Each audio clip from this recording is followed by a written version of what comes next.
আপনাদেরকে যে একটা প্রশ্ন করেছিলাম যে কোন পানি 4 পা হাঁটে, 3 পা হাঁটে বা 2 পা হাঁটে, উত্তরটা আমি আরও আগে দেওয়ার কথা ছিল, দিতে পারিনি। আমার হাতে একটু কাজ ছিল, আমি আবার ওই লাইটিংয়ের কাজ করি, বিয়ে শাদী, এই জন্য ওইদিকে কাজ ছিল, কাজের মাধ্যমে দিতে পারিনি। নাও উত্তরটা আরও আগেই দিতে পারতাম, আজকে দেব। উত্তরটা হইল মানুষ।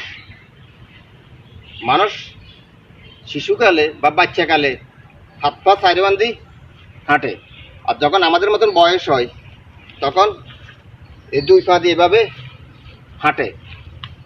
আর যখন বৃদ্ধ হয়ে যায়, বয়স্ক হয়ে যায়, তখন তারা তো একটা লাঠি থাকে, হাত দিয়ে দিয়ে হাঁটে। এটার উত্তরটা হইল মানুষ। তবে কয়েকদিন উত্তরটা দিছে, তাদেরকে অসংখ্য অসংখ্য ধন্যবাদ।